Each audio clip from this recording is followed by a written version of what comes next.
জাতীয় প্রেস ক্লাবের সামনে শিক্ষকদের উপর হামলার প্রতিবাদে ক্লাস বর্জন করে কর্মবিরতি পালন করছেন রংপুরের এমপিওভুক্ত শিক্ষকরা। সকাল থেকে রংপুরের অধিকাংশ এমপিওভুক্ত বিদ্যালয়ে শিক্ষকরা এ কর্মসূচি পালন করেছেন। আমরা মুলাটুল মাদ্রাসার যেসব আমরা যারা শিক্ষক আছি সবাই এই আন্দোলনের সাথে একাত্মতা ঘোষণা করছি। আমাদের 20% বাড়ি ভাড়া, আমাদের চিকিৎসা ভাতা এবং অন্যান্য যে ভাতাগুলো আছে সেই ভাতাগুলো আমাদেরকে যতক্ষণ পর্যন্ত আমাদের এই দাবিটা পূর্ণ হবে না ততক্ষণ পর্যন্ত আমরা কর্মবিরতি চালাবো। শিক্ষকদের যে ন্যায্য দাবি, তাদের অধিকার, সেই অধিকার জন্য আমরা সরকারের কাছে দাবি জানাই এবং অধিকার আদায় না হলে পরবর্তীতে দুর্বার আন্দোলন গড়ে উঠবে। দাবি আদায় না হওয়া পর্যন্ত শিক্ষকেরা ঘরে ফিরবে না, এরকম সামনে কর্মসূচি আসবে। ওদের স্বপ্ন পূরণে পাশে থাকতে পেরে আমরা গর্বিত।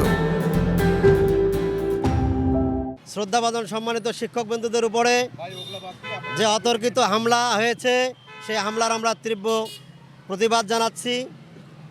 আমরা আমাদের যে 3 দফা দাবি, সেই 3 দফা দাবি বাস্তবায়ন না হওয়া পর্যন্ত আমরা আমাদের ক্লাস বর্জনের এই কর্মসূচি আমরা অব্যাহত রাখবো ইনশাআল্লাহ। আমাদের যে দাবিগুলো 20% বাড়ি ভাড়া এবং 1500 টাকার চিকিৎসা ভাতা অনতিবিলম্বে আমরা এর দ্রুত প্রজ্ঞাপন নিয়ে তারপরে আমরা ক্লাসে ফিরতে চাই। ততদিন পর্যন্ত আমাদের ক্লাস বর্জন থাকবে ইনশাল্লাহ এবং কর্মবিরতি আমরা চালিয়ে যাব। এদিকে অধিকার আদায় না হওয়া পর্যন্ত অনির্দিষ্টকালের জন্য কর্মবিরতি চালিয়ে যাওয়ার হুঁশিয়ারি দেন শিক্ষকরা। শুধু শিক্ষকরাই নয়, শিক্ষার্থীরাও তাদের শিক্ষকদের উপর হামলার প্রতিবাদ জানিয়ে বিক্ষোভে অংশগ্রহণ করেছে।